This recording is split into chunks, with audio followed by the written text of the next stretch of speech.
candidates from this day to that for one chance, just one chance, to come back here and tell our enemies that they may take our lives, but they'll never take our freedom!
And welcome to Anti-Tyranny News Radio here on UCY.tv. Thank you for joining me this evening.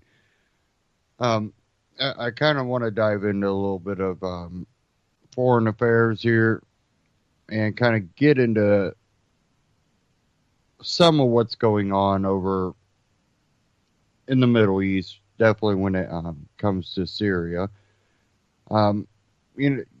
We hear so many opposing so-called facts and reality about what's going on over in Syria, but I think it's become more and more aware to the world that what's going on in Syria is not so much of a civil war with terrorist groups also fighting for. I think that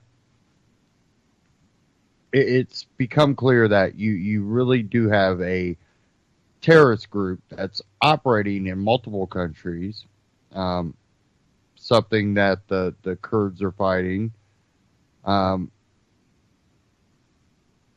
it seems that even though we call the Kurdish people our allies and we somewhat help them when it comes to fighting, it seems more like, oh, we'll help you out a little bit just because we kind of want to keep these other, the terrorists in check. But we tend to also be allied with groups that are fighting the Kurds, like Turkey. So there's a very, what many people look at is very confusing, triangle going on that it confuses people. They don't know, who the good people are. And I think it really comes down to, it matters what you agree with. I think for the most part that the Kurdish people and that group, for the most part, again, you can't group everybody into one thing, but for the most part, I believe that they are one of the better groups over there. I can't defend, Syria. I can't defend ISIS, and really Turkey either. There's no one really to defend. Again, this is an issue that doesn't involve America. But what's really interesting is how involved in it we have become. Well, Ron Paul had a chance to interview Senator Richard Black, and he visited Syria, and he had some interesting stuff to talk about, and I want to go ahead and cue that up here.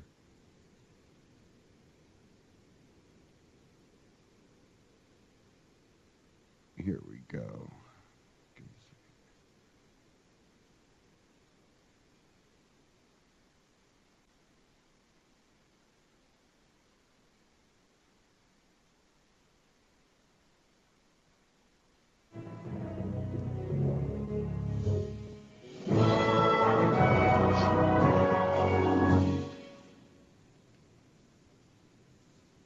Hello, everybody, and thank you for tuning in to the Liberty Report. With me today, co-host Daniel McAdams. Daniel. Good morning, Dr. Paul. Good. I have a little laryngitis to Sounds like it. contest with today. Yelling at the TV again? Very good. Well, today we have a special guest, so he'll have to do a little bit of talking too, because of my voice. But anyway, we have a state senator from Virginia, Richard Black. Senator Black, welcome to our program today. Ron, it's very good to be here. It's a great honor to be anywhere where you are. Well, that's nice. Thank you. Well, I tell you what, Daniel got in touch with your office because he had read about your recent trip to Syria, and we do a lot on foreign policy with our program. We talk a lot about the Middle East. So we think it's fascinating to have somebody that is interested enough to maybe make the trip and sort things out. We've sort of learned around here, which you may have learned over the years too, that you can't depend on the media to really report things as they really are. So we were very interested in your trip. Tell us a little bit about this trip you made to Syria. I think it was in the spring of this year, and what you might have learned on that trip. I had a very interesting trip. I have studied what's going on in Syria now for almost 6 years. It actually started when I was very curious why we were attacking Libya, which was a neutral, non-belligerent country, and we clearly were in violation of the law of war. And that led me to the discovery that we were gun running from Libya into Turkey and then funneling the money over to terrorists in Syria to try to overthrow the Syrian government. What I had learned before I went was that Syria had enjoyed 40 years of peace with Israel. It had the greatest women's rights and the greatest religious freedom of any nation in the Arab world. It was one of the safest nations on earth, and certainly the safest nation in the Arab world.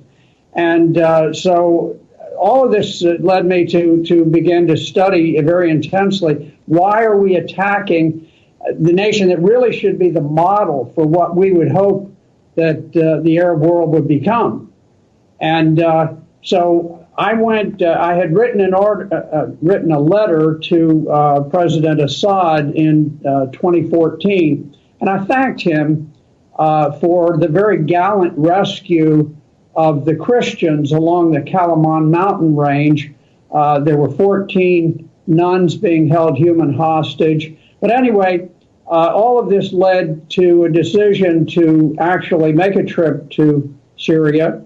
And I went to Syria. I visited Palmyra, which had been recently liberated from ISIS. The Syrian army launched a very incredibly heroic battle there and had overwhelmed ISIS. Interestingly, I tell you, one of the things that I learned there is that the U.S.-led coalition had deliberately permitted ISIS to travel across 100 miles of wide open desert without dropping a single bomb or doing anything to interfere with the advance of ISIS. And I think what they were hoping is that if ISIS could seize Palmyra, that Palmyra was midway on the road to Damascus. And if they could take Palmyra, perhaps ISIS could take Damascus. We were so intent on bring about the downfall of Syria, that we were willing to subject the entire population of Syria to the enormous horrors of ISIS. And so I was quite stunned when I went to Palmyra to personally see what I already knew what we had done, but to see it and to actually drive the terrain was quite impressive. We went on to Homs province, and I began to see the tremendous culture of religious freedom they have. I'll tell you, Ron, you and I grew up at a time when there was genuine religious freedom in the United States. You could pray at school, you could just do all kinds of things. And today we have a harshly anti-Christian federal government that suppresses Christianity in particular everywhere that they can. In Syria, which is about 70% Muslim, there is a culture that is unique perhaps in the whole world of harmony among the various religions. So with the exception of the terrorists that we have promoted over there and some of our allies have promoted, the Syrian people, whether they're Sunnis, Shiites, Druze, Alawites, Christians, they get together as brothers and sisters.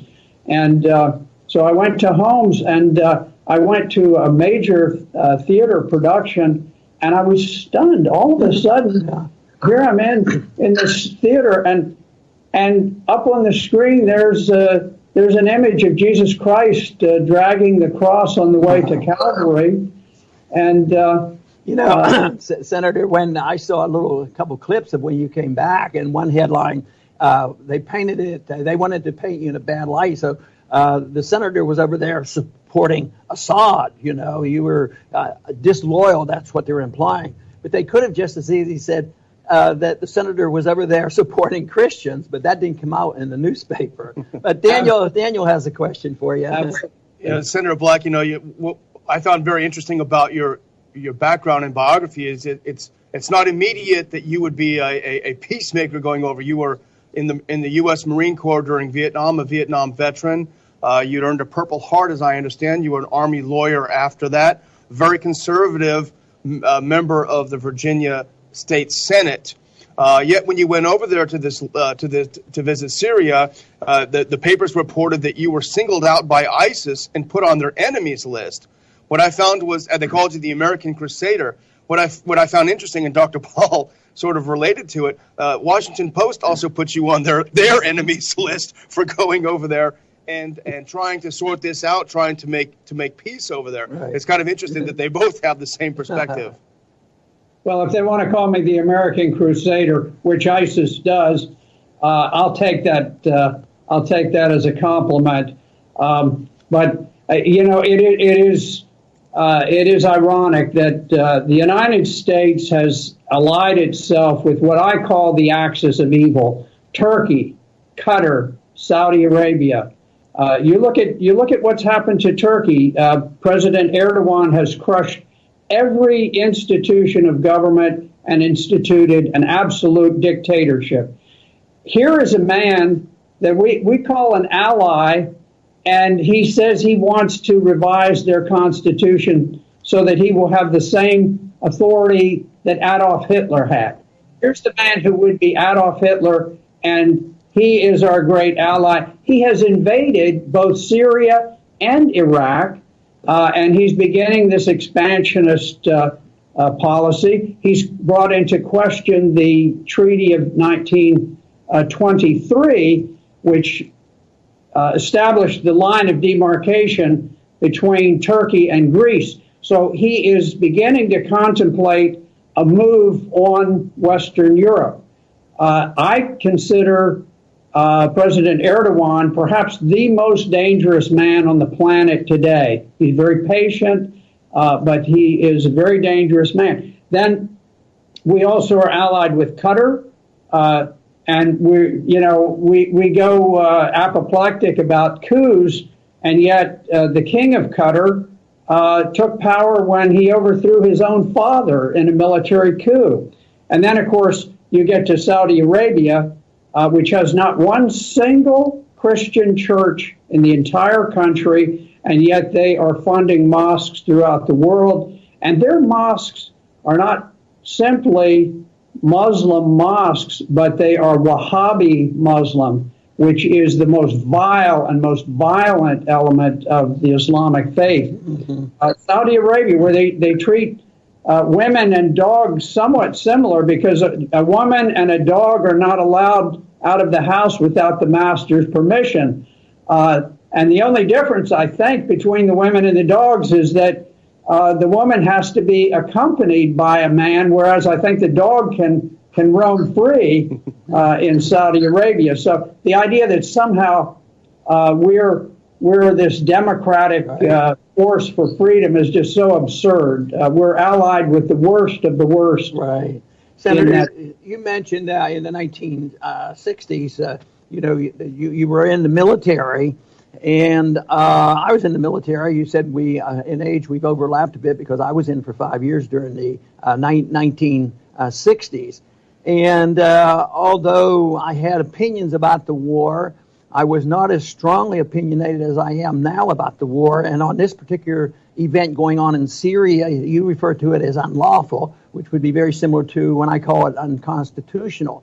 So my question is did you have sort of a growing experience on foreign policy from the time you were in Vietnam to the position you had today, or do you think that you had sorted it all out way back in the 1960s? Well, I fought in Vietnam. I was wounded. My radio men died with me while we were trying to rescue a Marine outpost. I flew 269 combat missions and crash landed after machine gun fire had cut through our controls. So I'm not coming at this as some sort of a peacenik left-wing activist, but what I have come to realize through very thorough study is that American policy is bought and paid for. The Saudi Arabians in particular, and there are other countries, as you know, who pay off American politicians, and not only Americans, but people in Europe. And it's not all just campaign contributions, I don't believe. My guess is that there are people who have Swiss bank accounts that would break the side of a Swiss mountain.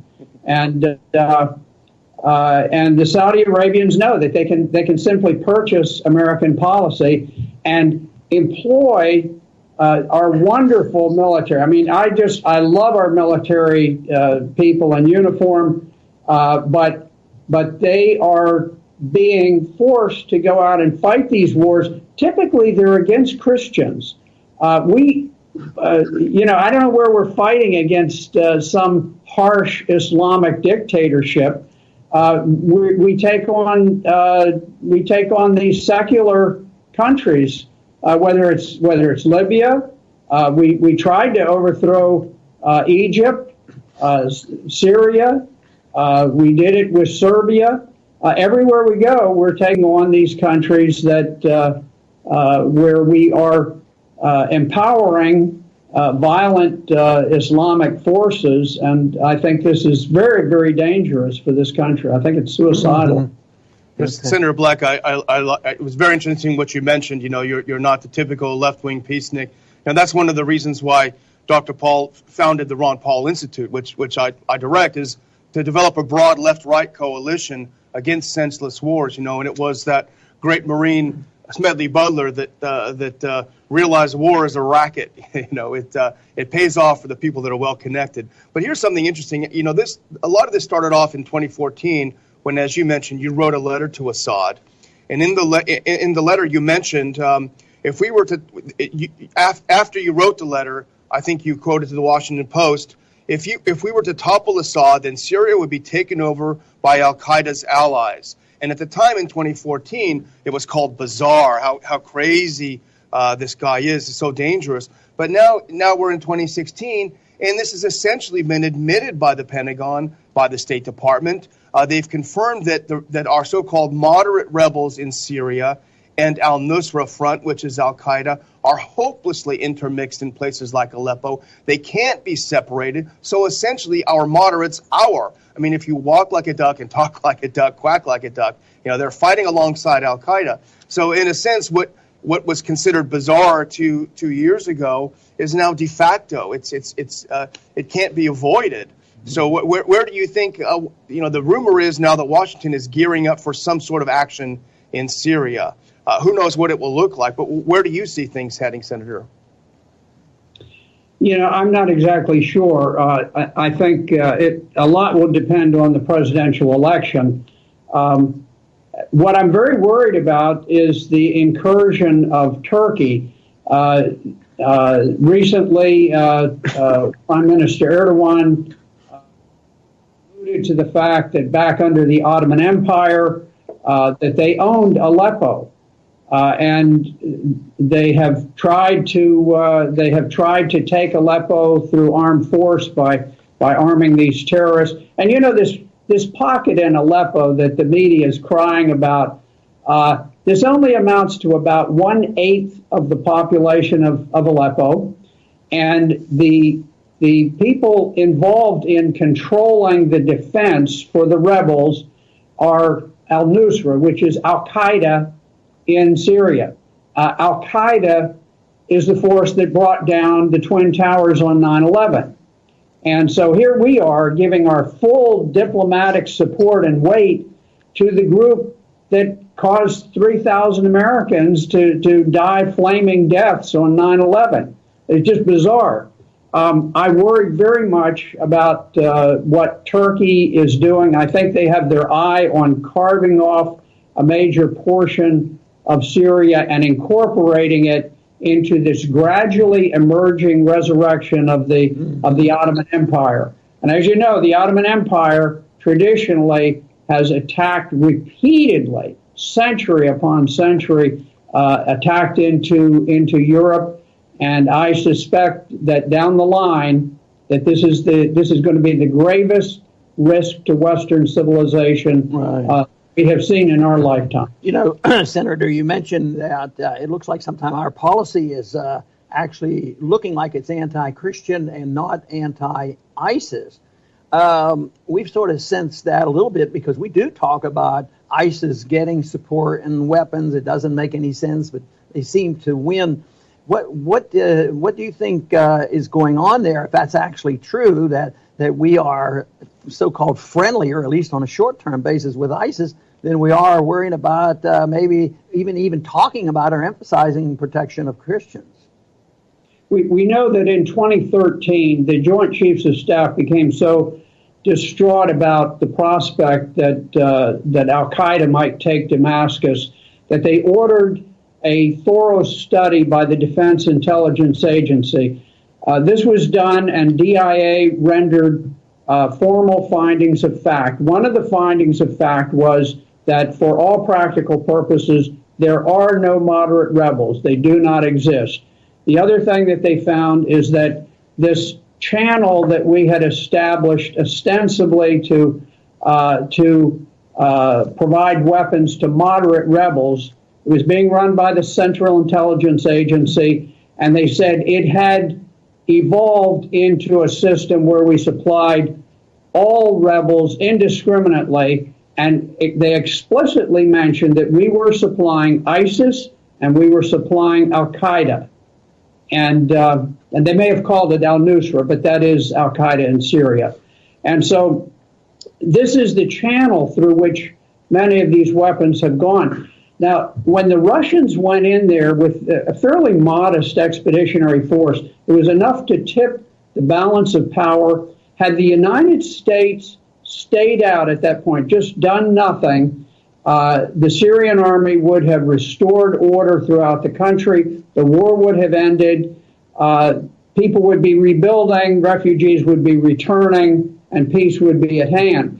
But instead, the State Department and the Central Intelligence Agency rushed anti-tank and anti-air missiles, fewer anti-air missiles, but many anti-tank missiles. We got them into Al-Qaeda, we got them into ISIS, and they were able to slow the advance of the Syrian armed forces. Yeah. And for that reason, the war continues and the bloodshed continues. And it's being bought and paid for by our taxpayers. Well, we're going to have to call it quits for now. But I think you just made a pretty good statement for us taking the position that we talk about so much. Let's just stay out of these businesses because it doesn't seem to work out the way it's supposed to. It backfires, and here it looks like we support the people that we pretend are our arch enemy. Anyway, Senator, thank you very much for being with us today. It was very enlightening to talk to somebody that just had recently been to Syria. Well, thank you very much, Ron. I appreciate the opportunity to be with you. Thank you. And I want to just say thank you to our viewing audience today for joining in. This is important information that we get because the senator has just been there this year and he had a favorable experience. And he doesn't come across fearful. Of Assad. He certainly wouldn't have been if he had been advising Obama. He wouldn't have been saying it's time to go, because that's really when a lot of trouble started in 2011. Assad has to go. So avoiding these situations, as far as I'm concerned, is the best thing to go. And we have to change overall policy, not just change technical courses in battles. And that tends to be all that we ever talk about, with the in the political sphere. But I will continue to make the case for a pro-American foreign policy, which is mind our own business. And I believe we not only will be safer, but we will be much wealthier, and the world would be more peaceful. I want to thank everybody for tuning in today to the Liberty Report. Please come back soon.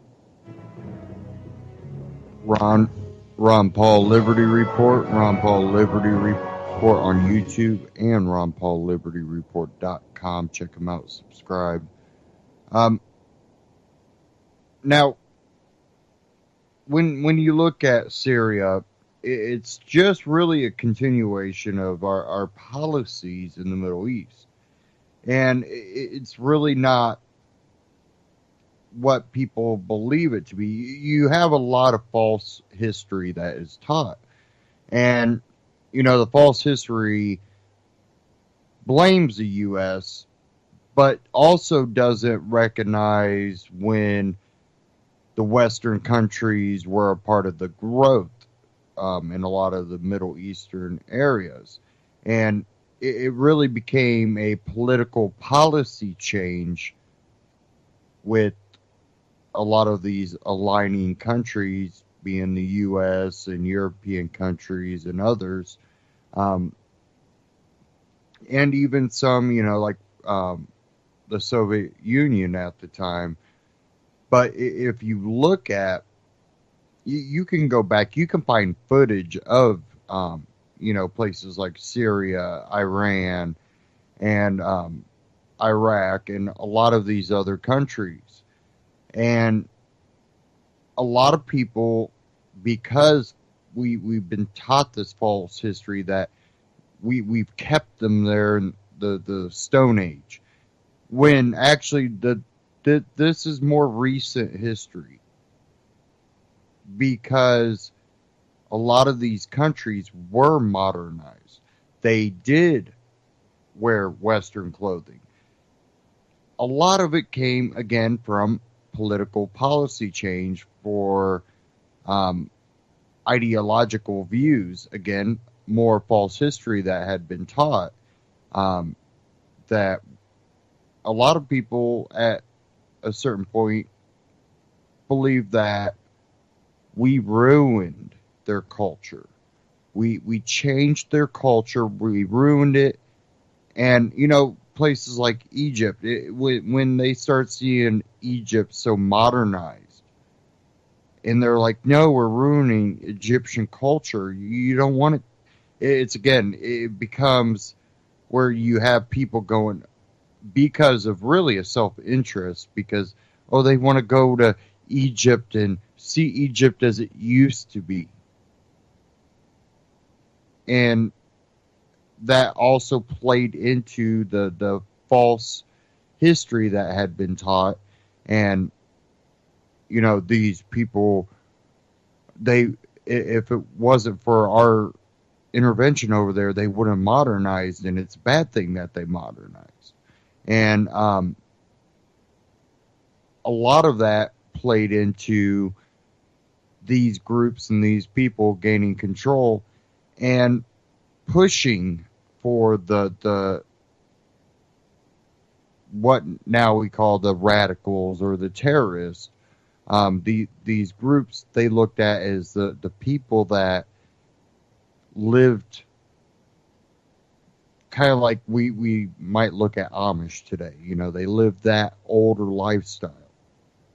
And in some ways, you know, there is something that is beautiful about, you know, a lot of older cultures, the ability for them to hand make things, or you know, there is a lot of good in a lot of our history, but there's also bad. And in their quest to reestablish the culture, they really drove a lot of radicals into power. And when you look at footage from the Middle East and many of these different countries, you know, it's old, you know, 70s, you know, footage, 60s footage. You can see a lot of prosperous, modern. You some of it, I've seen plenty of footage. I remember watching one probably about 2 or 3 years ago, and it showed a couple countries, and you probably wouldn't have been able to tell that that was the Middle East. For a lot of people, they would have been like, you know, that looks like a modern, you know, U.S. city or European city. And it was the Middle East. Again, our intervention has had multiple faces. And because people wanted to go and see the pyramids, wanted to go and see history and architect in, you know, places like Iran and Syria, and you know, there was a lot of interest from, you know, the U.S., from Europe, and even the East. There was a lot of, you know, tourism, and it drove a lot of money to these areas. But now we are seeing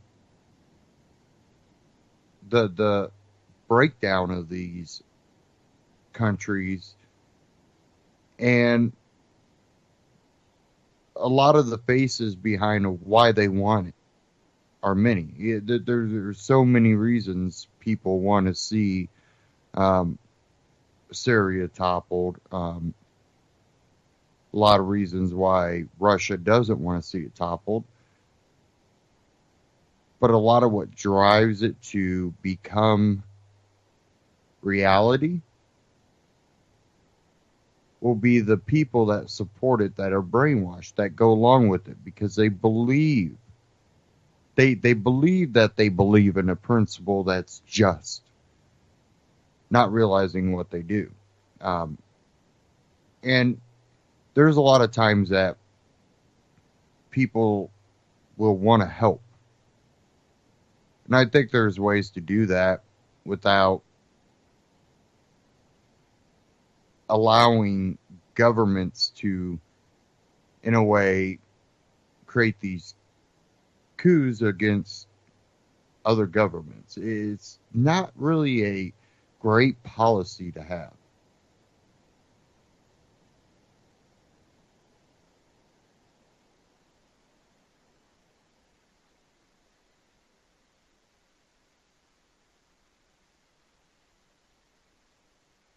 Give me a second here.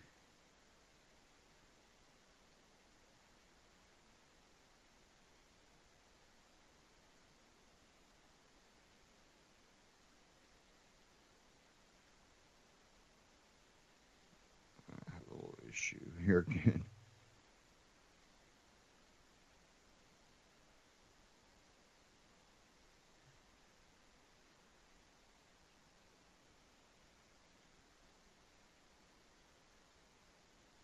Okay, and when you see the countries that we've aligned ourselves with, places like Saudi Arabia, places that keep this old school culture that is oppressive, but will take all of that and create beautiful things that reflect that culture. And those beautiful things will always be the things that are touted by basically the globalists. And we have people like Russia that really have their own self-interest.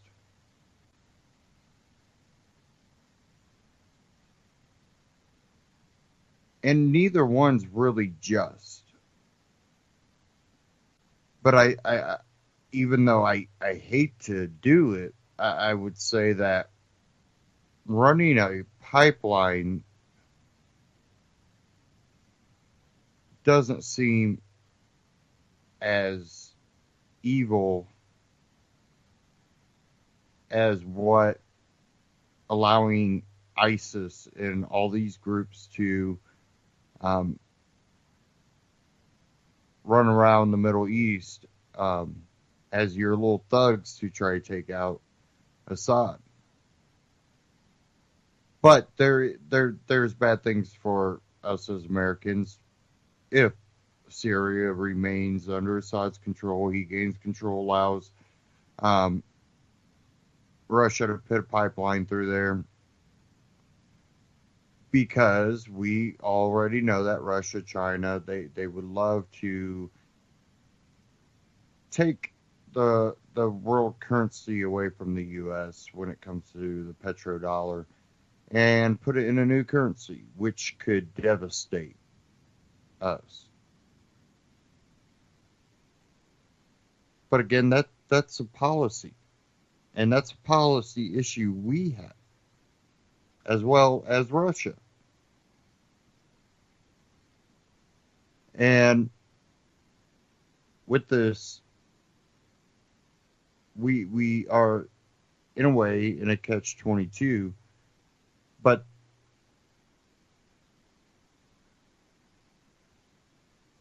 it comes back to those two wrongs don't make a right.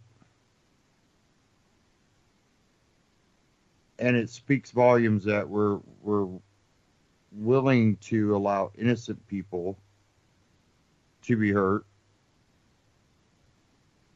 while you can't admit the flaws in your policy, in your monetary policy, in your political policies, because you would have to admit that giving you power and control would be bad. On both sides of the aisle, this is Republican, Democrat, all that have been involved in this. We are basically in a war, and it's doing nothing but escalate.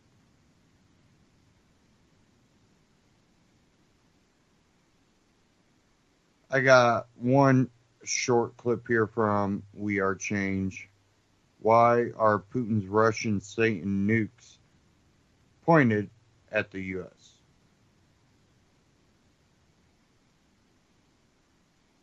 So as the rest of the world talks about useless nonsense that has no significance to our life, it doesn't even mean jack shit, we are involved in a proxy war, a cold war that could turn into a very hot world war at any moment at any time. Just thought I would make this video to give you a reminder and give you just the latest geopolitical updates of the crazy, insane situation unfolding right in front of us. So as you're talking about Drake and Taylor Swift and Katy Perry attending their fucking birthday and doing some dumbass fucking bullshit, we have Vladimir Putin, who just made this statement to the world stage. Избрала такую агрессивную риторику и агрессивную позицию в отношении нашей страны, в отношении России, кто хочет с нами работать вместе. И считаем ошибочным положение о том, что нам нужно ссориться постоянно с кем-то и таким образом создавать угрозы для себя самих и для всего мира. Будет реализовывать свои угрозы и будет реализована риторика жесткая в отношении России со стороны госпожи Клинтон, если она станет президентом. Может, она тоже скорректирует свою позицию. Это все нам пока не видно. Obviously, letting the world know who he views as a favorite in the U.S. election. This on the heaps of Cold War 2.0. We understand why, because Hillary Clinton is a political candidate with her main objective being to call for a no-fly zone in Syria. She says this on the world stage because she says she cares about the Syrian people. She wants to end this conflict. She wants to make sure that people don't die inside of Syria. But in secret Goldman Sachs speech, Hillary Clinton admitted that the no-fly zone would actually kill a lot of Syrians. And because of this no-fly zone that's being propositioned by Obama and promised by Hillary Clinton that won't save any lives, many experts, many U.S. generals are saying that this will lead to a direct world war with Russia. As we covered previously on this channel, Russia and the United States have walked away from the negotiation table, and right now Russia has just ruled out a truce in Aleppo. They will not accept this no-fly zone and are actually deploying the largest naval force since the Cold War for Syria right now. They are also sharing intelligence with Turkey in order to go after radical Islamic terrorists and the rebel groups who are trying to get rid of Bashar al-Assad. Now, as the Sun wonderfully points out, Vladimir Putin's Satan nukes would wipe out America's East Coast in minutes should World War III break out, experts warn. Now, these are called Satan nuclear warheads because they could wipe out their entire East Coast because they have a payload that's 1,000 times more powerful than those atomic bombs that were dropped on Japan. And not only does Russia have an impressive military arsenal of nuclear weapons where it could match the United States, it also has a sense of humor with Russia saying that they want to offer a helping hand in overseeing elections so they cannot be possibly rigged. With this happening, of course, the DNC, Barack Obama, and the establishment are pushing hard against the Russians, blaming them for the recent hacks that they have endured. We even had Hillary Clinton say that it was 17 intelligence agencies that confirmed that this was Russia behind the hacked Hillary Clinton emails, but that is utterly not true and just a made-up lie. And it's not only the rhetoric on the American side that is heating up, they are also running out of options and thinking of insane strategies like arming Syrian rebels against Russian planes and artillery.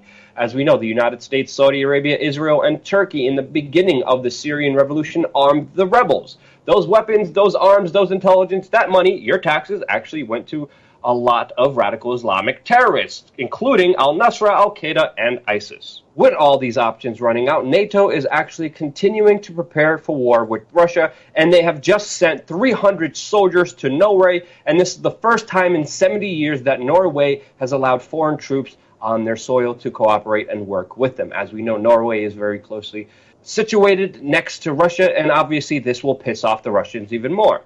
And to end today's optimistic video, we have Zero Hedge that actually wrote this article, quote, "It is time for another world war," in 2 charts, showing how public debt and the percentage of the GDP rise during World War I and World War II were correlated with the freaking economic situation that is very similar to what's happening right now. In my opinion, to me, I wish these 2 countries would stop being bullies and stop being babies and just settle the down and stop engaging in this escalation of insane proportions against each other. I mean, for sakes, why are we so close to World War III? Why can't we just all agree to stop killing and bombing each other? Oh, yeah. There's a thing called the military-industrial complex that actually runs a lot of our political system, and companies like Lockheed Martin pay Hillary Clinton to sell more arms and weapons. More arms and weapons, more divide and conquer, more profits for these f***ers. And this divide and conquer, wake up, check out wearechange.org, and of course support us on wearechange.org/store, because without you, we cannot survive. Get this message out. For God's sakes, no one's talking about this on the mainstream media, because obviously it is showing a very bad light of the United States foreign policy, which we have not been talking about, but need to, because do I even have to explain this? We're f***ed. But wait, what's Drake doing? We Are Change, wearechange.org, and We Are Change on YouTube. Check them out, subscribe. This shows, you know, the level that we are at tensions, and I don't think a lot of people are taking this serious. But what they have to also realize with Russia is that Syria is not the only thing. Again, the troops, and then Ukraine, and putting all this pressure on Russia in a time that we're stretching ourselves thin. And when you don't have a lot of the world liking you to push these tensions even farther, you know, we have these allies. But I think a lot of our allies that have gone along with the policies, I believe definitely over in Europe, we already see the tables turning over in Europe. We see the even, you know, the neo-Nazi type people gaining power over there, because at least it's not the refugees that are flooding in. See a correlation here? Exact same thing basically happening. Why Trump has become popular. Definitely with a lot of the racist groups, even if he doesn't agree with them, his rhetoric aligns with those policies that they believe in. They will be very upset if he doesn't go along with it, if he gets office.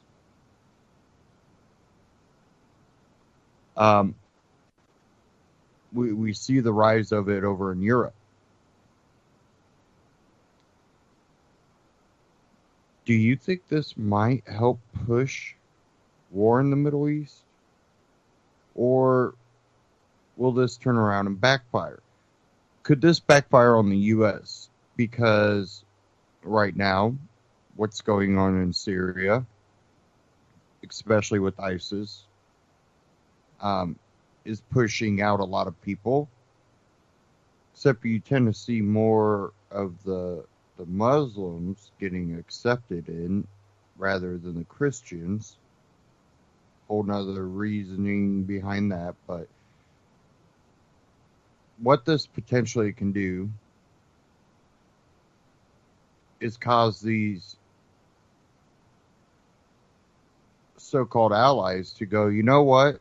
We've been playing the U.S.'s game, and you know what? They're not over here dealing with this. Again, why I think we're accepting Syrian refugees, mainly to try to say, hey, we're doing our part too. We're having to deal with it, but we also got our own borders. So now what you're seeing is a lot of frustration over in Europe. And a lot of Europeans are kind of frustrated with Americans. And I've been seeing and hearing this more and more. And if we're going to get to a point where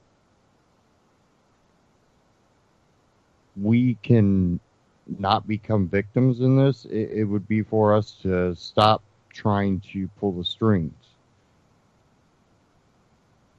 If Russia's the one involved over in the Middle East, things are going bad, they can take the blame. But of course, no, we have to be the policemen of the world with our own intentions. But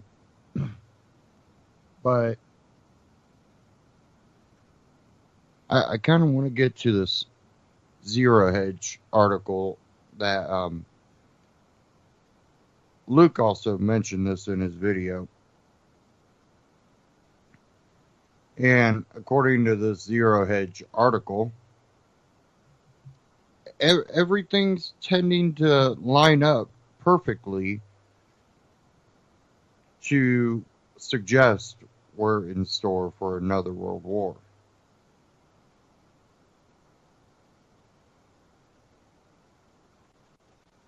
It says here,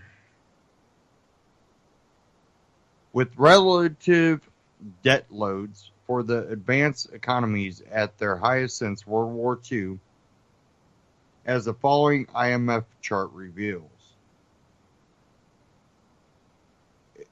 and investment at its weakest since World War II, and they have both charts here. The calls for Keynesian fiscal stimulus are growing even louder, with many mainstream economists having argued that the New Deal's error was spending too little on recovery, and that World War II ended the Great Depression precisely because it led to truly enormous deficit spending. Of course, the problem is a current public that is increasingly aware of the nation's debt load and deficits. So what is needed is a so-called good deficit, or a good enough excuse, or nationally supported excuse to spend. As a reminder, on the last Great War, Ken himself delivered the following chilling address on the BBC, talking about the grand experiment of curing unemployment through war expenditure. And they have that there. I'm not going to go over that. You can go ahead and go to Zero Hedge and go, it's time for another World War II charts that show. But after that clip, it says here, Carmen Elena Dorobot of the Mises Institute notes that 2 years later to the day, in a lecture delivered shortly after his arrival in the U.S., Mises described what the great experiment really looked like. We are witness to the most frightful and phenomenal occurrence in human history, the decay of Western civilization. London, one of the centers of the civilization, has almost completely destroyed. The buildings of the Parliament of Westminster are in ruins. The House of Commons holds its assemblies in the catacombs. The theater of war is spreading, and the day seems not distant when peace will have lost its last refuge. It is a moral and material collapse without precedent. Are we really set to revisit the Keynesian endgame once again? A similar situation had occurred in the U.S. in the 1930s. What solved the question war? Because World War II had occurred during the 1940s, and that became the solution for the United States. So let's look at the entrepreneurs in Japan. They're stuck with the deflationary mindset. They have to switch their mindset and should start making capital investments. We are looking for the trigger.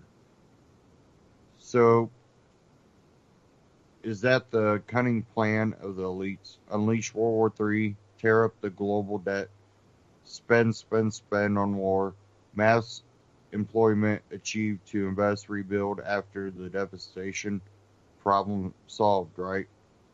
And no, this is sadly not a rhetorical joke. Recall what Japan's finance minister said back in March with Paul Krugman next to him. Minister of Finance, so during the 1930s, I remember that in the United States, likewise, there was a situation of deflation, and the New Deal policies have been introduced by then President Roosevelt. As a result, it worked out very nicely, but the largest issue associated with it is that for a long period of time, entrepreneurs and managers of companies did not go to make a capital investment by receiving the loan. It had continued up until the late 1930s, and that is the situation occurring in Japan too. The record high earnings have been generated by the Japanese companies, but they would not spend in the capital investment. There are lots of earnings at hand on the part of the corporate in Japan. It should be used for wage hike or dividend payment, or the capital investment, but they are not doing that. They're just holding on to their cash and deposits. Reserved earnings have kept going up. A similar situation occurred in the U.S. in the 1930s, what solved the Question War, because World War II had occurred during the 1940s, and that became the solution for the United States. So let's look at the entrepreneurs in Japan. They are stuck with the deflationary mindset. Professor Krugman, the important point about the war from the macroeconomic point of view is that it was very large fiscal stimulus. That fact that it was a war is very unfortunate. It was simply something that led to a fiscal stimulus that would not otherwise have happened. In fact, the story in the 1930s was the New Deal. Roosevelt backed off of the fiscal stimulus in 1937 because then, as now, there were many calls for balancing the budget. That was a terrible mistake. It caused a major second recession. Yes, obviously, we are looking for ways to achieve something like that without war. But if we can't find any, the article ends there. Go check it out. I really don't think they mind. And when we say world war, I really truly believe it will be a world war. I don't think that we're talking about something small. And I think there are very malicious agendas that are beyond fixing a economy. Many of these people have talked about global currency. They have talked about global economy, which we in a way have, but they're talking global regulation, which we're already getting, but they want to finalize it. When Hillary Clinton talks about, a borderless country, she means, no U.S., but there will be a alliance of countries that will fall under this new one, kind of like European countries falling into the EU. Britain, I was so happy for Britain breaking off, even though there's factions that were a part of that I don't agree with. But I talked with a few people about it, and we kind of were looking at the bigger picture. And something that I started to realize just from, multiple different comments that were made that started kind of making me think. And I'm thinking that the Brexit, in a way, is going to speed things up. Because they don't want other countries to leave the EU. We know this. And they're trying to pull out little things here and there to try to prevent that. But if they can't create a world war and try to create this alliance that will be,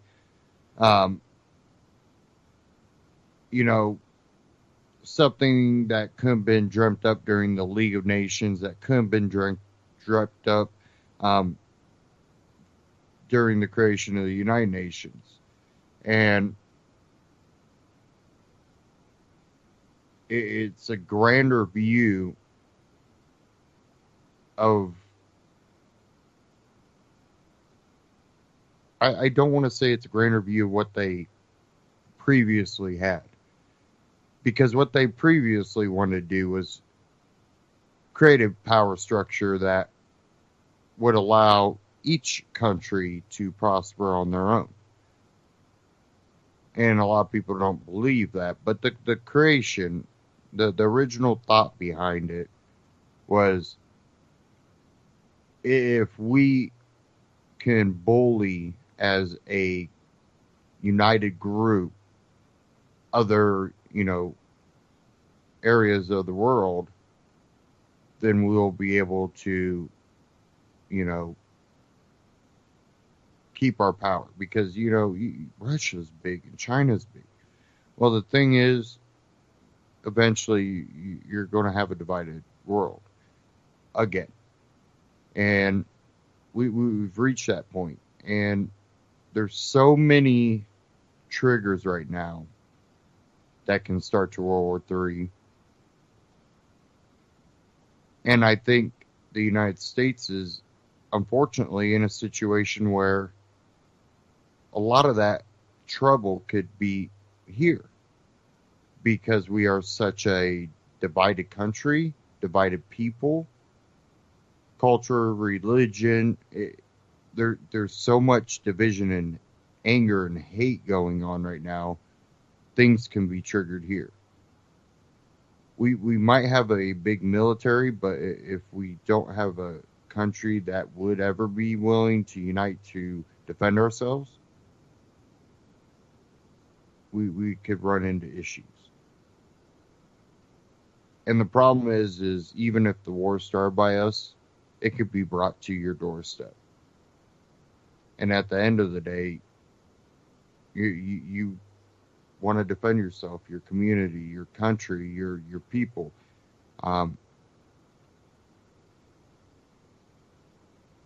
You don't want to lose what you have.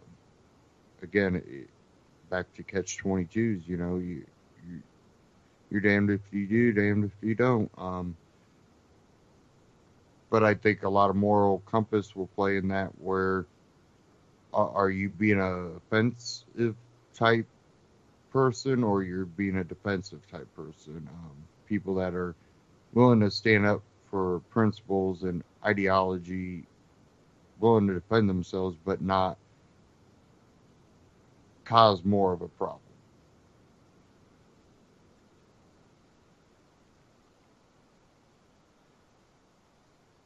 Here in a little bit, I do want to get into some of our issues and financial, monetary, and regulatory issues that are, affecting our economy right now. I did have one more clip I wanted to kind of cover, if I can find it here quick enough. I will do that, but I don't want to take up too much time with it.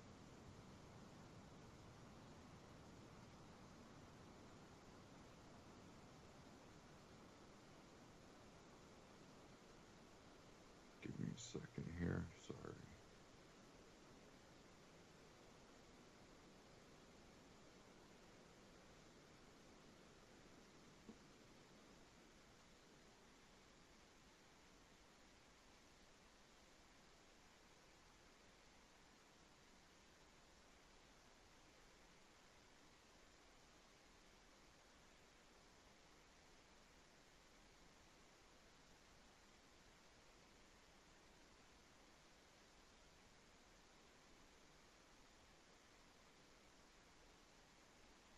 Okay, maybe I won't be able to play it.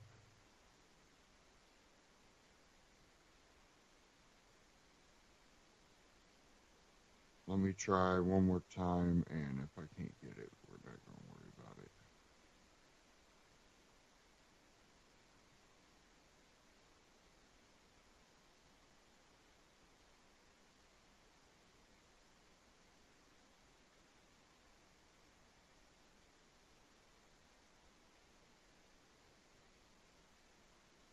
Okay, it's not working.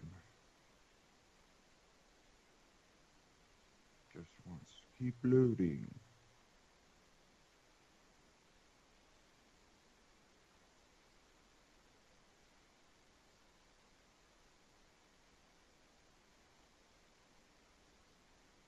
Okay. So we'll move on here. But I do want to mention, you have Russia, people in Europe, people here in the U.S., all talking about the potential we have right now for war.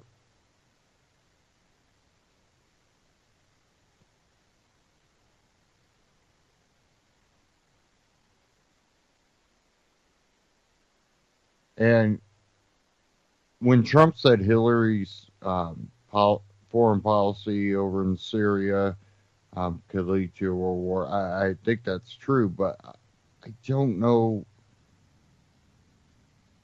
if he has a plan that's going to really be any better.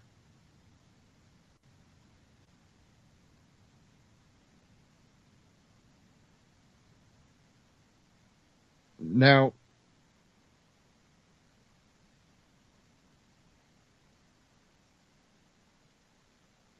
I'm going to cover a couple articles. I have one from Jeffrey Tucker that I'll cover.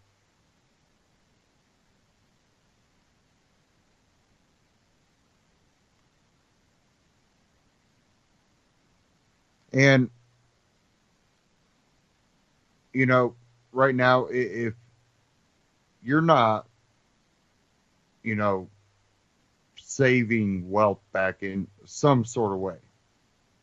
Now, I'm not saying that, you should be shoving money under your mattress. I don't see that's going to help anything, but there's a point at which we have to prepare for hard times, because I think it's inevitable that these hard times are possibly literally right around the corner. And we have that internet attack that happened, and that could possibly be a test. A test that we possibly could lose pretty quick, for the simple fact that they're having a hard time figuring out exactly where it came from. Of course, they're going to probably try to blame the Russians. But as we also know, China has hacking teams that possibly could have done this.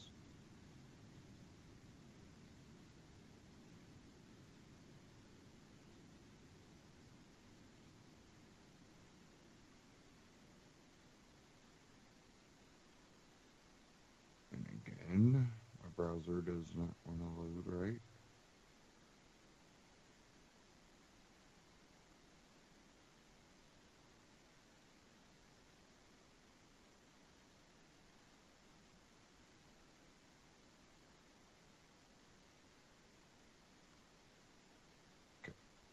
There it goes.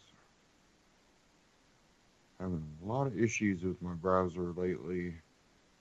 I'm not quite sure exactly what's going on.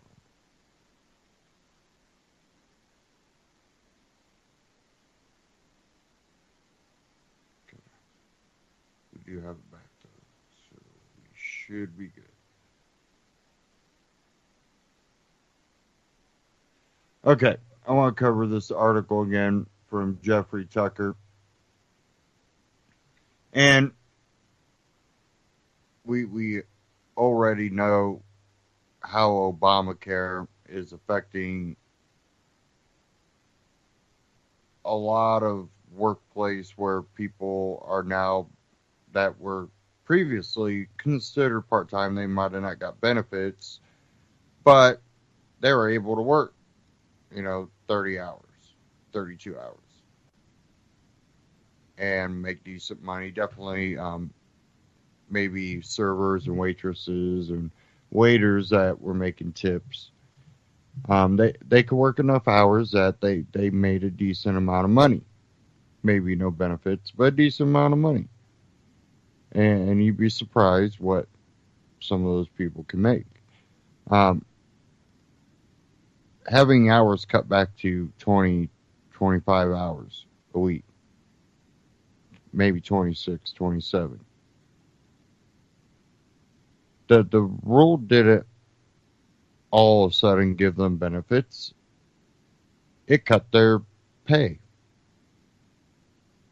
Now you could force them. Well, you know what? We'll just get rid of the rule. You have to give any employee benefits. They're going to come back on employees.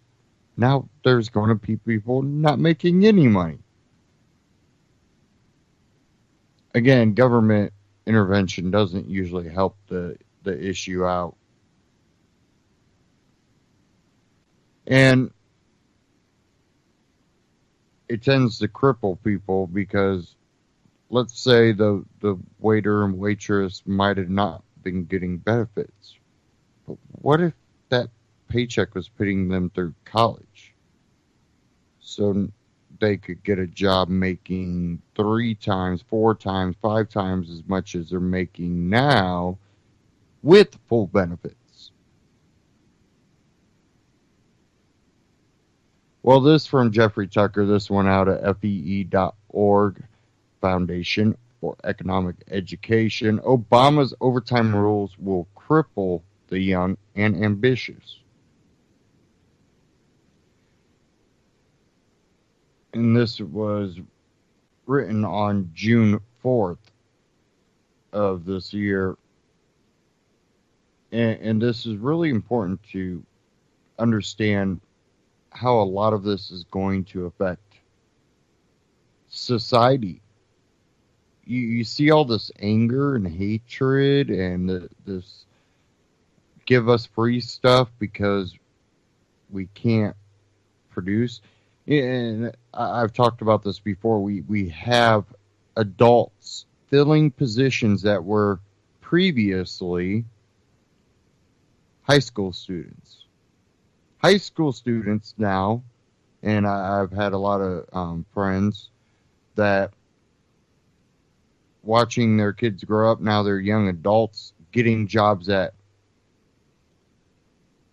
I was already past in high school. Now they are just starting those jobs out of high school. Because during high school, they just didn't have the positions. Got too many adults working in, they want $15 an hour work at fast food. We shouldn't have that many adults working fast food. Not so many. And I'm talking even after school hours. I'm talking about during the summer break.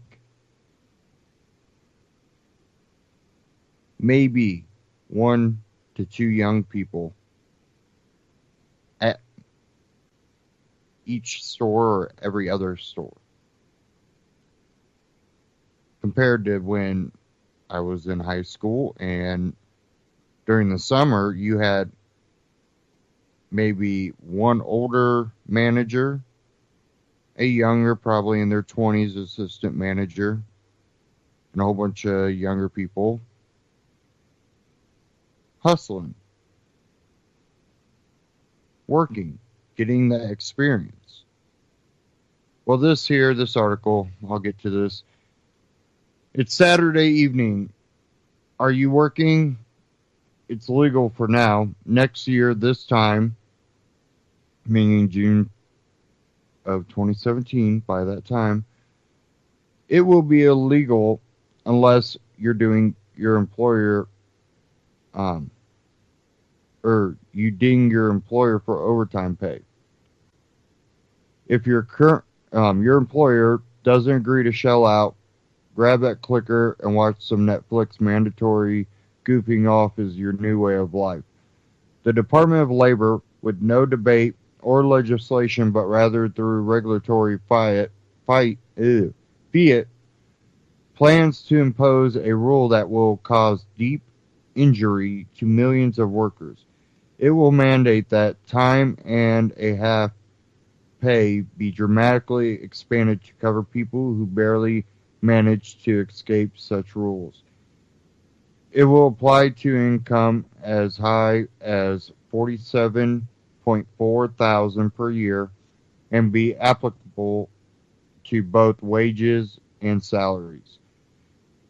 In countless ways, the mandates are going to put in place new barriers to career advancement. What's even worse, the proponents know this and don't really care. It's what they intend. But hey, don't worry, says the Department of Labor. The final rule will become effective on December 1st, 2016, giving employers more than 6 months to prepare. More like prepare for the doom of entry-level professional careers. The Prada economy. The press covering the controversy describes this as a curb on the Prada economy. This refers to strenuous demands placed on young, ambitious workers in the movie The Devil Wears Prada. This is somehow supposed to improve the world. It won't. Such workers get entry level pay above the old threshold but below the new one, but work grueling hours. They must be available nights and weekends. They are asked to perform incredible feats. If they fail, there is someone else to replace them. If they succeed, they are on the road to success in the industry. It's not just fashion or the movies or politics. It's nearly every profession from retail to law, to medicine, to technology, to finance. To really make it in an industry, you need more than a connection and a credential. You have to show that you have the stuff.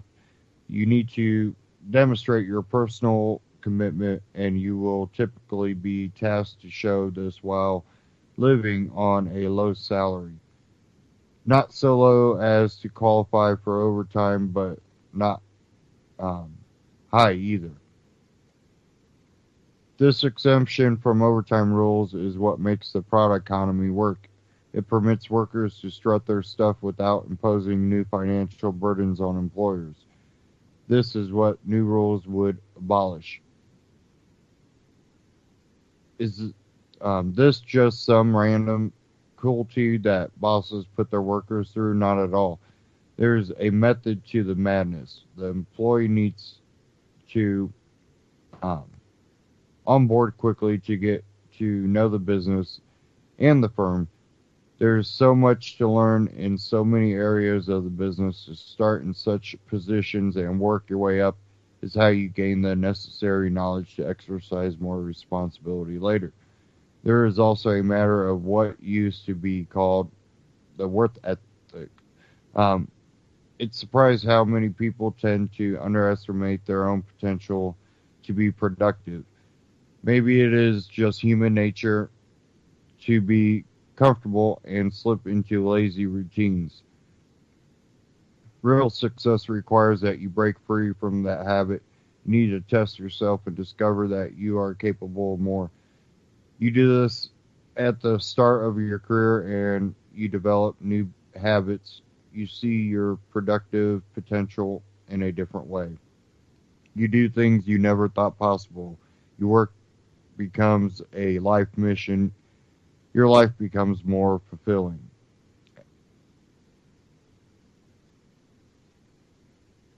I want to get past some of this here, but in this next section, it says, but we must be equal. Yes, precisely, says Salon. Good riddance to the product economy, the site says.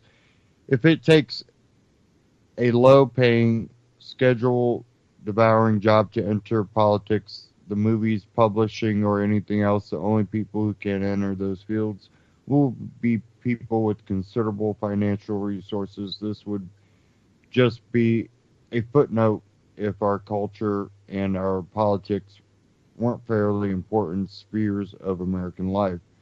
And because some people have more financial resources than others, the product economy just has to be abolished. Opportunities for achievement have to be crushed. No one should be allowed to advance over others. And this will increase the diversity we see in a number of different professions. It's hard to know what to call this other than malicious um, egalitarianism. You could use the same thinking to abolish wage differentials altogether. Educational differences have to go. Regional differences have to go. Anything that allows some to excel over others is rendered an obvious injustice. Then all of life can be unchallenging, bland, gray, boring, routine, with the government dictating the meaning of achievement.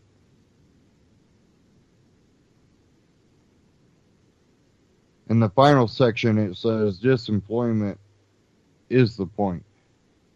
It is rather obvious that such an overtime rule will hurt employees. Some salaried staff will be shifted to wages so they continue to achieve at the same financial results while working overtime. Other wage employees will just be cut back. This is all to the good, says the Department of Labor. And they have a video here that's kind of funny. You can watch it. Again, this is from fee.org by Jeffrey Tucker.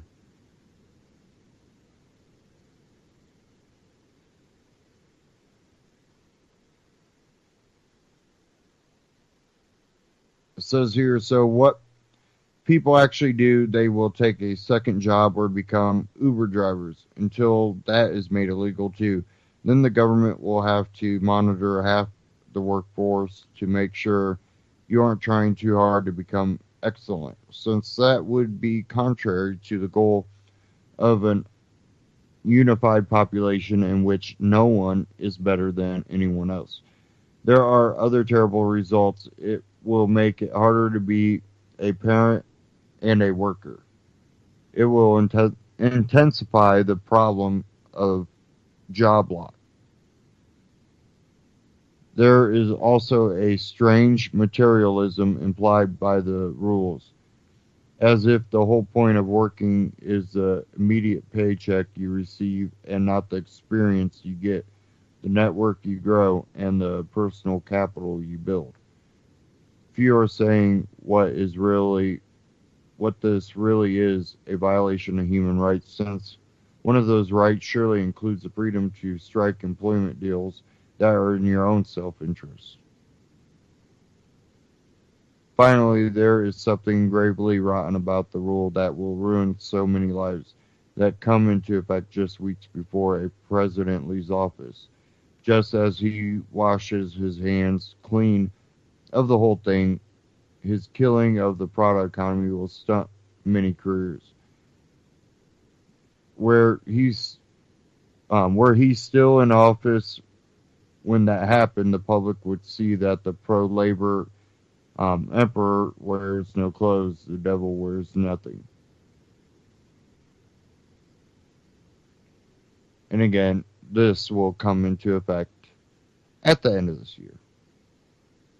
So all the effects of it will be kind of whitewashed into someone else's problem. Of course, then they'll use the same phrase that Obama used. I'm just dealing with so-and-so's, problem they left me. Which will be true, but what will they actually do to fix it? What will they do to fix it? Will they abolish it? How many times have we seen them abolish things like that?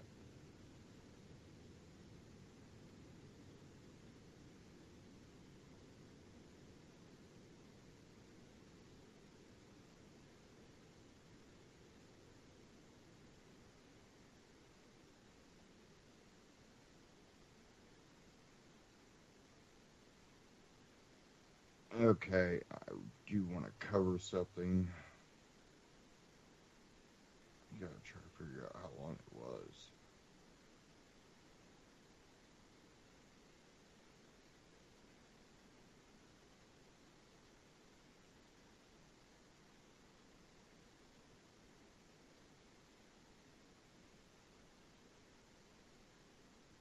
Okay. This from AMTV.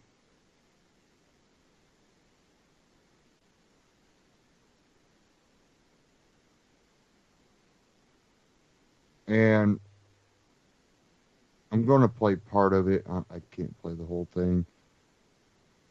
He put out 2 clips, and there is conspiracy going around that Julian Assange may be dead. And I'm like, what's going on? And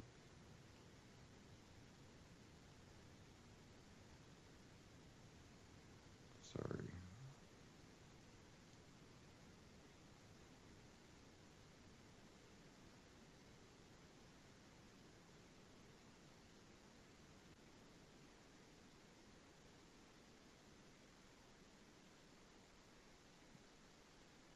But there, this is coming out of multiple places. You're having it come out of Express out of the UK.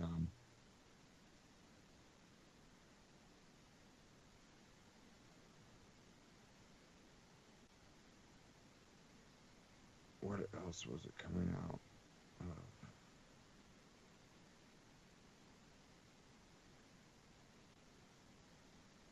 I know that the Inquisitor, of course, was saying that he feared for his life.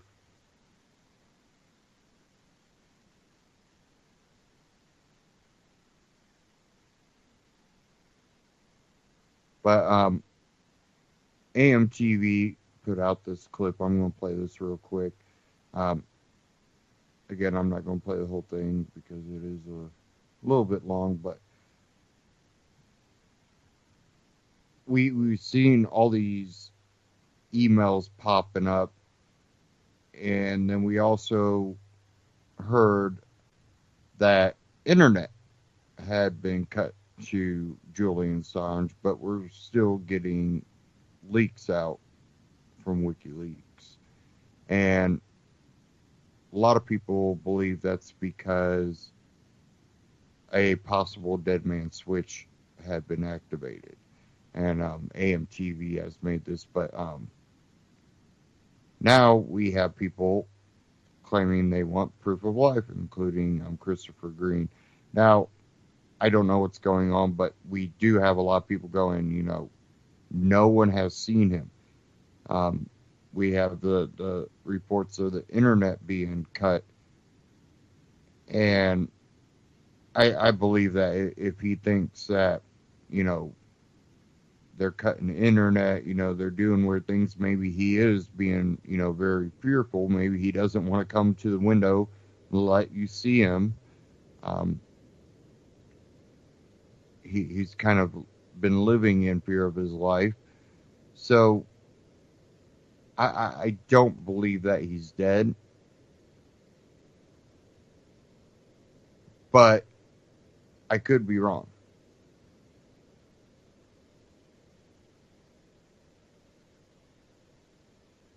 But here we go.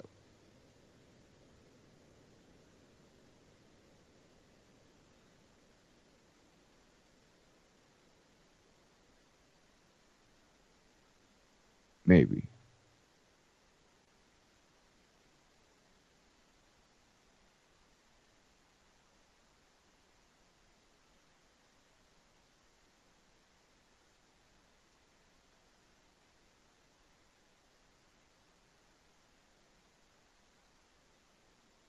Hey everybody, I'm Christopher Green. You're watching and tuning into AMTV Alternative Media Television Live. It is, of course, Tuesday, October 25th, 2016. And I am genuinely concerned about Julian Assange and his well-being.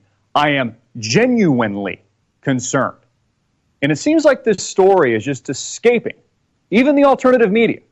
I do not see enough people talking about it. Now, I put out a video on Friday. This was late in the evening. I'm doing my homework, I'm doing research, and I'm like, damn it, something just doesn't smell right about what's going on with this silence coming from Julian Assange, you know, who's been holed up at the Ecuadorian embassy like he's in a freaking jail cell for going on almost 4 years, and then he gets a visit from Pamela Anderson. She gives him some kind of vegan meal. Maybe she tried to poison him. Who knows? But the silence doesn't make sense. Something is wrong. And unless Julian Assange shows himself, assume he's dead and or compromised. And again, I am genuinely concerned. We need proof of life, folks. So I put out this video. It's on Friday, late at night. It's an audio recording, an emergency, urgent message that I put out to the world. October 21st, 2016. I think it gets about 20,000 views or something. Really not that much. It's like, we're not too interested about the fact that Julian Assange is potentially dead and or compromised and or being removed from location at the Ecuadorian embassy and or being tortured, and the dead man switch is in effect. So I put out this urgent message. It always kind of amazes me. I'll put out what I think are the bombshells, the most important videos, and people kind of overlook them. It's actually when I know we're closest to the darn truth. We're closest to reality. When it's kind of just rubbed off the shoulder of most people, which is why I'm making this video today. Because this story, in my humble opinion, is enormous. And unless Julian Assange shows his face, assume that he is dead and or compromised. So I put out this initial warning video, of which many of you watched. And if you haven't watched it yet, go back and watch the video. I'm basically saying something's wrong here, right? We need more information. Julian Assange has gone missing. We don't have any photos of him. We don't have any recent video of him. He is absolutely 110% gone dark. At the same time, by the way, he's promised Hillary Clinton bombshells. He's promised to end Hillary Clinton's campaign. And they've been leaking things like the Podesta emails. There's been dozens and dozens and thousands of emails dropped. More damaging and damning information hurting Hillary Clinton and her chances of actually winning the selection that makes up the White House on November 8th. Now the poor guy's gone missing. He's mute. We don't have any pictures of him at the Ecuadorian embassy hanging out the window. And I know some of you say, well, why would he show his face outside the window? We don't want the poor guy to be shot. That's why he's not coming out on the balcony, even though he said in his last press conference that he would, and then he reneged on that, and then he went up like a video link. I think it was in Berlin or something like that. I get that. But give us something, folks. Give us a pre-recorded video. Give us an image. Give us a verifiable tweet. Show your face, Julian Assange. Next to a newspaper, today's actual newspaper. Now, even if we get an image, that still doesn't mean that he's not potentially compromised, that he's not potentially being tortured right now, that he's not potentially being removed from location. Notice, around the same time, there was an alleged chemical attack at the London, I believe, International Airport. Also kind of mysterious. I mean, they could just dress him up in disguise, like they did with Edward Snowden, for example, as they were, moving him into Russian KGB hands. They could just make it look inconsequential. Dress him up in a costume, dress him up in disguise, have a normal vehicle pull up or a taxi, and they could remove him that way. I mean, something is going on, and I'm raising the alarm bells. And I'm going to get to the evidence in a chronicling of the dates, verifiable dates of all these tweets, erroneous messages, questions, which has only raised more and more suspicion. So I put out the first video. It was the first I'd seen anyone talking about it or raising the issue. On October 21st, on Friday, gets a little bit of traction because, again, it's not even mainstream and alternative media yet. Right? I just put it out. It's a warning. Something's wrong. I don't feel good about this. Somebody's got to speak up for Julian Assange, who, by the way, is releasing more and more damaging information on Hillary Clinton, a scumbag and a criminal that we know would more than likely have this guy taken out. Right? So I issued the warning.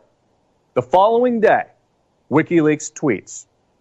And take a look at this. They tweet on October 22nd, "We will release a statement tomorrow about Assange.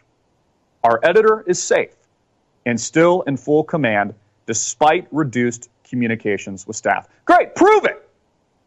Prove it. A day later, after I post my emergency urgent message video, they come out with that tweet. So somebody must be listening. In fact, I encourage you right now, like, share, favorite this video, and more importantly, while you're doing that, tweet it to WikiLeaks. It's in the title. So if you tweet it at WikiLeaks, they're going to get it. They're obviously listening. The initial video game gets like 20,000 views, but something must be up here. Something doesn't smell right. And if it walks like a duck and talks like a duck, it must be a freaking duck. Again, unless we get proof of life of Julian Assange, assume he is dead and or compromised at this very moment. So they say they're going to release a statement. I'm like, goody. I think I even retweeted. Goody. We're going to get a statement. We're going to get proof of life. Thank God. Thank God. So what do they give us? Not much. Not much. The following day, well, on Monday, October 24th, they give us this. Another tweet. WikiLeaks editorial board statement on the status of Julian Assange, Ecuador in the U.S. election. On Tuesday, the government of Ecuador issued a statement saying that it had decided to not permit Mr. Assange to use the government of Ecuador's internet connection during the U.S. election, citing its policy of non-interference. So remember, they cut the internet, right? This is the same time Julian Assange goes missing. It's been 9 days since that event, going on 10 days, where he's been utterly mute. It continues. Ecuador's statement. So we know Ecuador has been pressured, more than likely by the Hillary Clinton campaign, the U.S. government, and for some reason, they've cut him off. They've been holding him up and protecting him for all these years, 4 freaking years, without sunlight, without proper medical care. He's essentially in a freaking prison. But now they decide to turn off the lights. Ecuador's statement also clarified that it does not seek to interfere with WikiLeaks' journalistic work and that it would continue to protect Mr. Assange's asylum rights. Mr. Assange has asylum at the Ecuadorian embassy in London, where the United Nations has ruled he has been unlawfully deprived of liberty by the United Kingdom and the Kingdom of Sweden for the last 6 years. He has not been charged. It is important the government of Ecuador's prerogative to decide how to best guard against the misinterpretation of its policies by media groups or states, whilst ensuring that it protects Mr. Assange's human rights.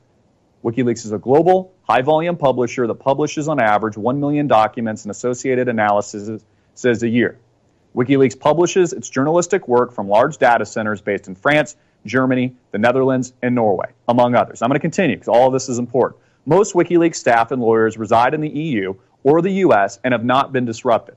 WikiLeaks has never been published from jurisdiction of Ecuador and has no plans to do so. Similarly, Mr. Assange does not transmit U.S. election-related documents from the embassy. WikiLeaks is entirely funded by its readers, book and film sales. Its publications are the result of its significant investigative and technological capacities. WikiLeaks has a perfect, which is kind of interesting, I don't know how anyone has a perfect track record, but I guess they do, decade-long record for publishing only true documents. It has many thousands of sources, but does not engage in collaborations with states. Mr. Assange has not endorsed any candidate, although he was happy to speak at the Greens convention due to Dr. Jill Stein's position on whistleblowers, peace, and war. So this is the statement, although it was kind of just pushed under the rug because I was looking on Monday and I had to dig to find this statement. That's the statement they give. They give us a statement, but they don't give us proof of life. They're just like, believe us, he's fine. But we're not going to show an image with a newspaper. We're not going to give you a video that he's pre-recorded so that he can tell you he's okay. We're not going to give you anything. But here's our statement. It's official, and everything must be okay. Well, I call bullshit. I call bullshit. Prove it, WikiLeaks. If he's alive, show us. Show us. You know, I'm very suspicious, and I think it's likely that the dead man switch has already been activated through a series of very specific steps. Julian Assange is smart. A few days go by, things are activated. A week goes by, things are activated. A few more weeks go by, more and more is activated. A month goes by, more is activated. A year goes by, all the bombshells freaking hit. Everything. I mean, he has an algorithmic-based system around. If something's wrong and he can't show his face, which is exactly what we've got right now, the only other idea is that it's some kind of publicity stunt or something to draw attention on it, which there's a possibility. But I don't think that's likely. I think something is wrong. I think Julian Assange is either dead and or compromised until and unless we get proof of life. So give us something at WikiLeaks. Give us some darn proof. It's very, very reasonable. And as far as I know, and I'm sure there was other people asking questions, we were the first here at Alternative Media Television putting out a video saying, warning, urgent message, something is wrong. And again, I've got a lot of respect for Julian Assange and WikiLeaks and what the organization does. So prove that he's alive. Otherwise, I assume you've been compromised and Julian Assange has been compromised. It continues. And a lot of people think and thought at the time, well, this must mean that Julian Assange is okay. WikiLeaks have been putting out all these strange tweets uncharacteristic of what they normally did when Julian Assange was actually speaking and he hadn't disappeared. Well, they put out a tweet by Michael Moore on October 23rd, just a day or two after I say we need proof that Julian Assange is alive, of Michael Moore saying he just walked out of the embassy and spoken with Julian Assange, and then gives a host of reasons, why the detention of WikiLeaks publisher Julian Assange is wrong. And people just take that verbatim. They're like, oh, well, Michael Moore was there on, what was it, October 23rd, so everything must be okay, right? Watch the video.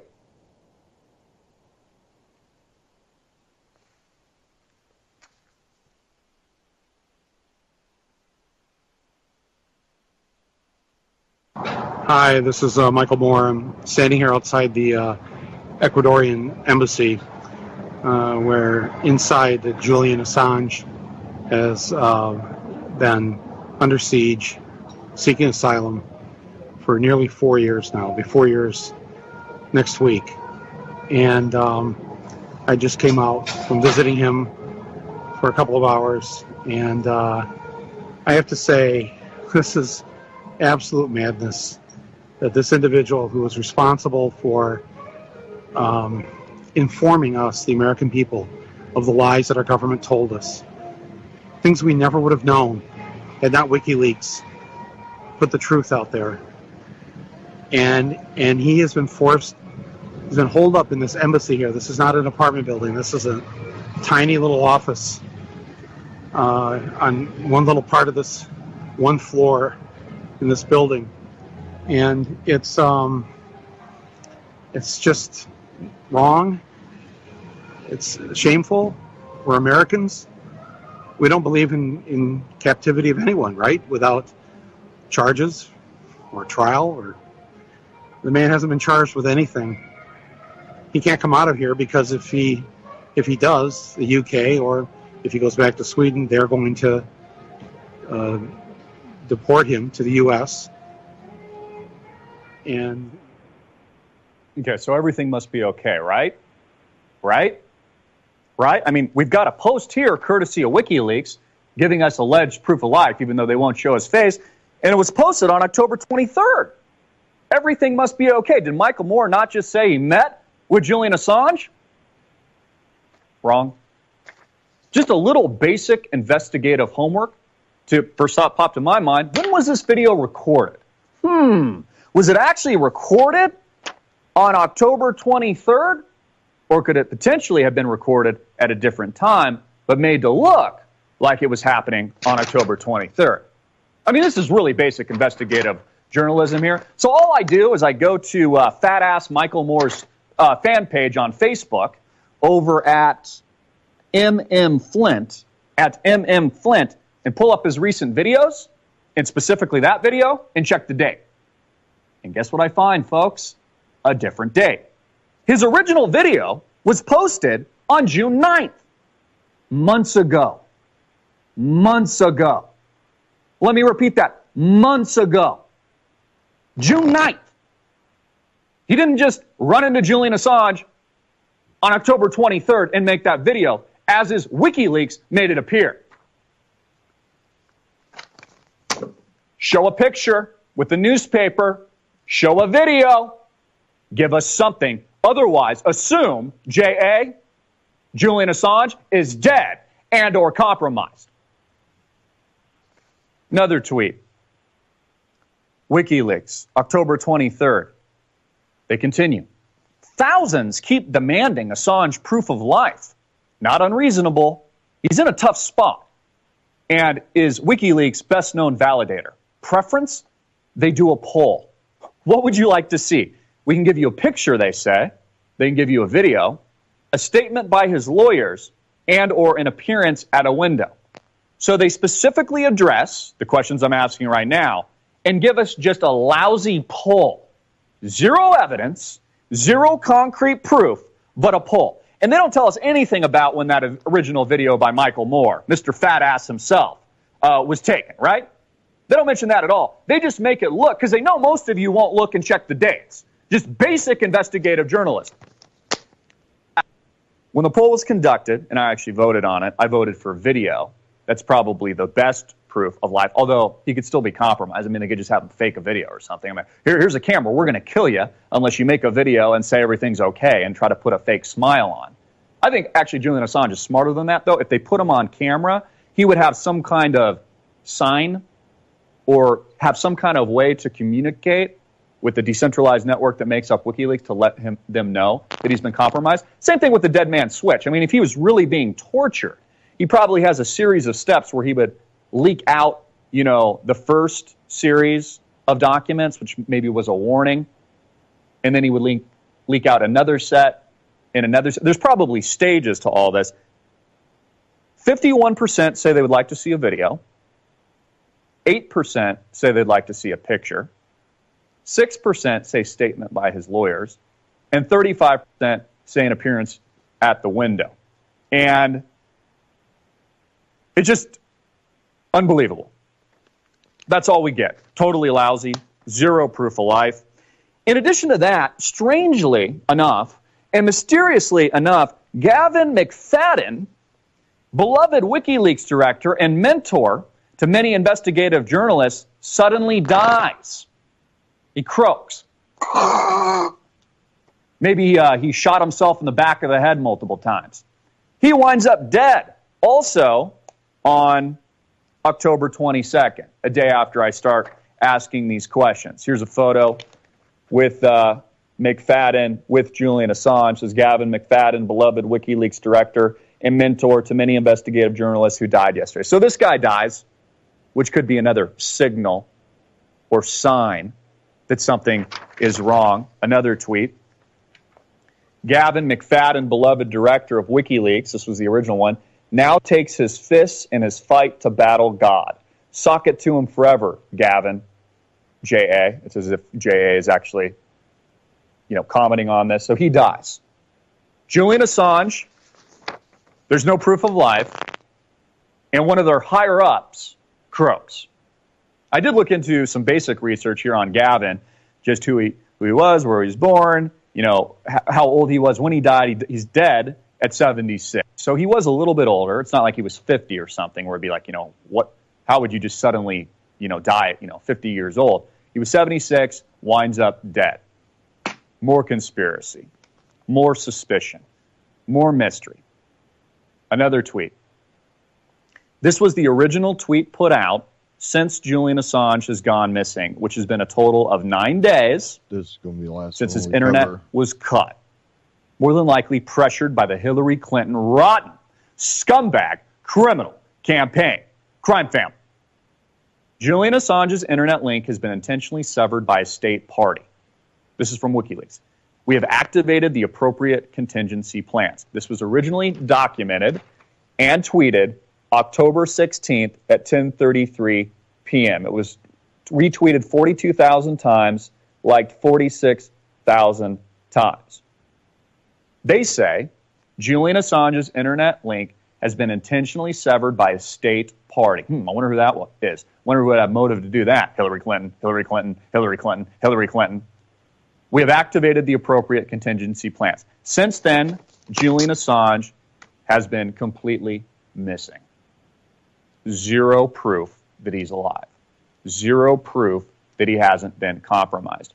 Zero proof that he's not being tortured at this very moment. Zero proof that the dead man switch hasn't already been activated and that the WikiLeaks Twitter account has already been compromised and is being controlled by U.S. intelligence agencies and or somebody else.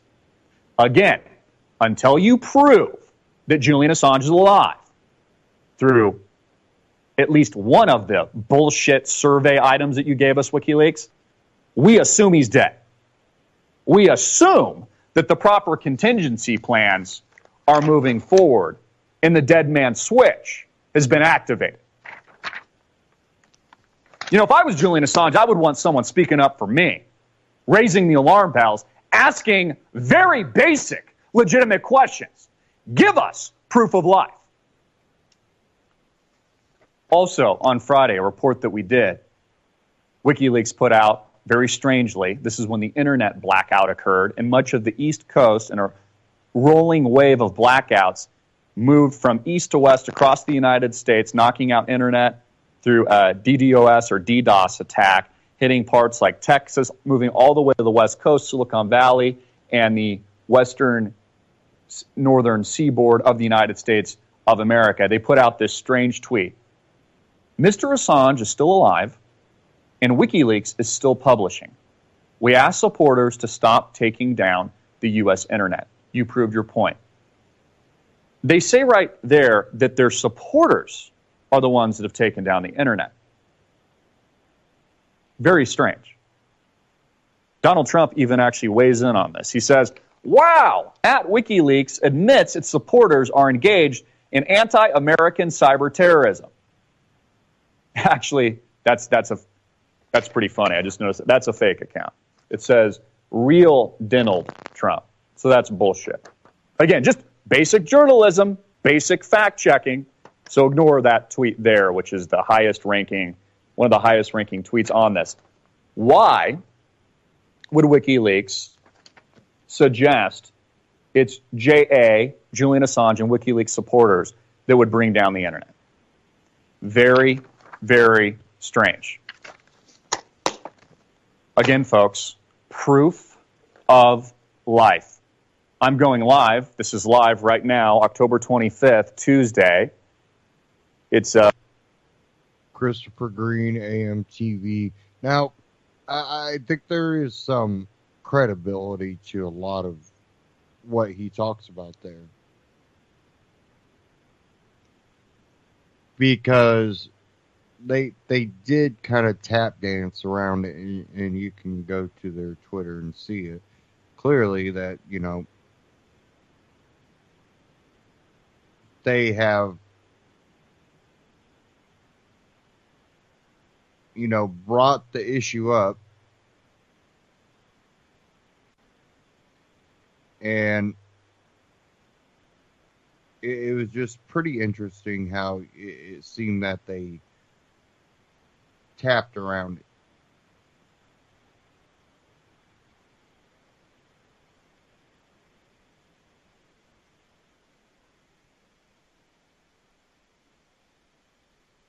Give me a second here. I'm trying to pull something up as quick as I can.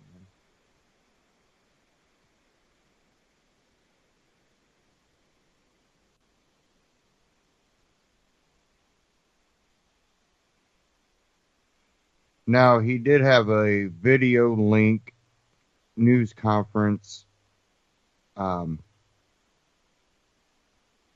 I get this pop up out of my way. On October 17th.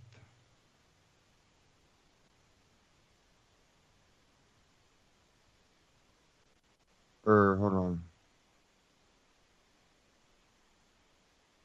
No, that was October 4th.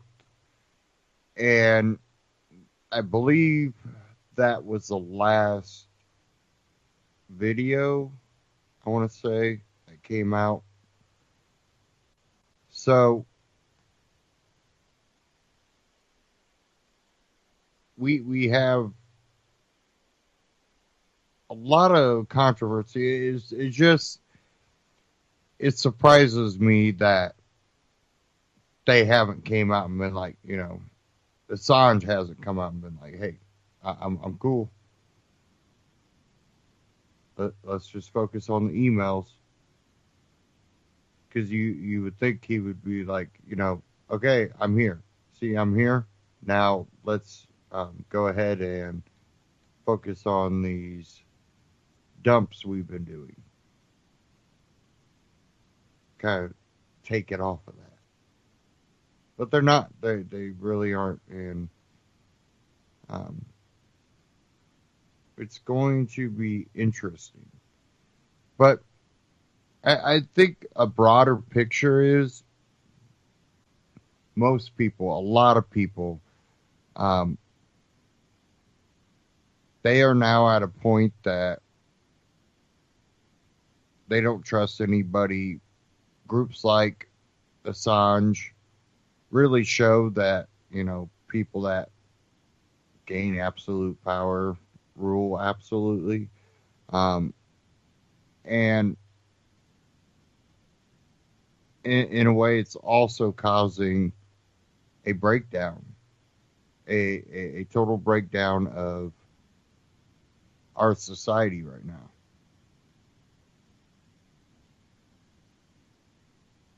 And you can see it.